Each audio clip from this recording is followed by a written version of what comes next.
معزز ناظرین کرام، یہ جو ہمیں آج ہر دوسرے بندے کی زبان سے سننے کو ملتا ہے کہ یار دعائیں بہت کرتے ہیں قبول نہیں ہوتی، ایک تو آپ نے ہم سب نے زبان مصطفیٰ سے سن لیا، تو کہتے ہیں کہ حضرت ابراہیم بن ادھم رحمۃ اللہ تعالی علیہ، جن کا شمار ہمارے اسلاف کے عظیم اولیاء کرام میں ہوتا ہے، اور یہ اولیاء کبار میں سے ہیں، امام الاولیاء ہیں، قدوۃ الاولیاء ہیں، عظیم رہنما ہیں، رہبر ہیں،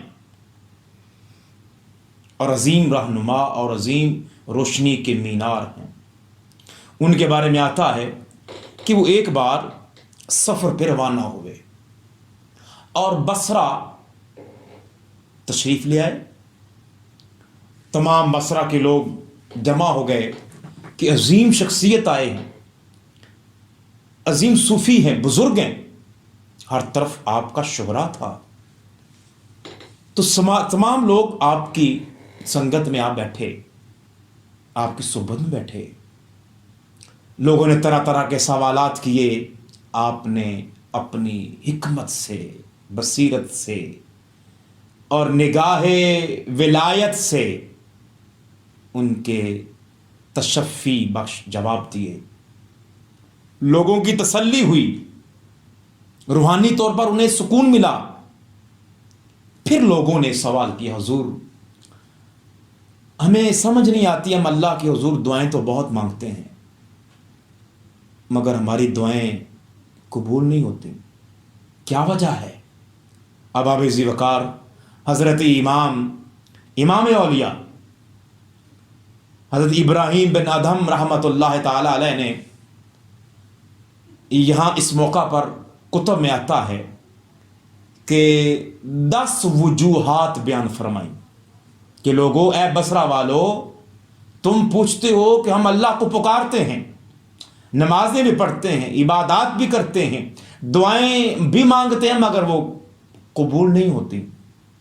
تو آپ نے بڑی حکمت کے ساتھ 10 وجوہات بیان فرمائیں۔ معزز ناظرین اکرام، میں جب پڑھ رہا تھا اور میں لکھ رہا تھا، مجھے ایسے لگا کہ یہ تو میرے دل کی آواز ہے، یہ تو ہماری شخصیت کا آئینہ دکھایا ہے حضرت ابراہیم بن ادم نے۔ تو معزز ناظرین اکرام ذرا محبت سے سماعت فرمائیے۔ آپ نے جواب دیا کہ تم لوگ نمبر 1 اللہ کو مانتے ہو مگر اس کے احکامات پر عمل نہیں کرتے۔ نمبر 2، اب آپ تھوڑا سا غور کرتے آئیے، الفاظ بڑے واضح ہیں اور آسان ہیں، اور کاش مجھے اور ہم سب سنیں اور ہماری روحوں میں اتر جائے، ہمارے دل و دماغ میں اتر جائے، اور ہم غور کریں اور ان وجوہات کو سمجھیں، اور پھر ہم اللہ کے حضور دعا کے لیے ہاتھ اٹھائیں۔ نمبر 2، آپ نے فرمایا تم لوگ قرآن کریم کی تلاوت تو کرتے ہو مگر اس کے مطابق زندگی بسر نہیں کرتے، کیسے قبول ہوں؟ پھر نمبر 3 پہ آپ نے فرمایا تم لوگ اللہ کے رسول صلی اللہ علیہ وآلہ وسلم سے محبت کا دعویٰ تو کرتے ہو مگر حقیقت میں تم ان کی پیروی نہیں کرتے۔ ہم ایسے لگتے ہیں، ہم نعرے تو بہت مارتے ہیں، محبت رسول، عشق رسول، مگر آپ کی سنت، آپ کے احکامات تو لگتا ہے ہم نے پسے پش ڈال دیے۔ نمبر 4 فرمایا تم لوگ شیطان کو اپنا دشمن تو کہتے ہو مگر تم لوگ اس کے دوست بھی بنے ہوئے ہو۔ ہم ہر ایک کو کہتے ہیں کہ یار شیطان نے مجھے جکڑ لیا ہے، یہ شیطان ہے، یہ شیطان، ہم ہر ایک بچے کو پتہ ہے کہ شیطان دشمن ہے، مگر ہم اس کے احکامات بھی مانے ہوئے ہیں، ذرا غور کرنا ہوگا۔ پھر فرمایا جنت میں جانے کی آرزو تو کرتے ہو مگر اس کے لائق بننے کی کوشش نہیں کرتے، جہنم سے ڈرنے کی باتیں تو کرتے ہو مگر عمل وہ کرتے ہو جو تمہیں اس کے قریب لے جائے۔ ادھر جہنم سے بچنے کی دعائیں کرتے ہیں اور مگر رویے دیکھیں، ہمارے اعمال دیکھیں تو وہ جہنم کے قریب جانے کی اعمال ہے۔ پھر آپ نمبر 7 پہ فرماتے ہیں موت کو حق کہتے ہو کہ موت آنی ہے مگر اس حق تک پہنچنے کے لیے تیاری نہیں کرتے۔ پھر نمبر 8 پہ فرماتے ہیں انسانوں کے عیب تو نظر آتے ہیں کہ دوسروں کے عیب دیکھتے ہو، وہ ایسا ہے، اس میں یہ عیب ہے، وہ ایسا کرتا ہے، مگر اپنے عیب پہ کبھی نظر نہیں کرتے۔ واہ واہ واہ۔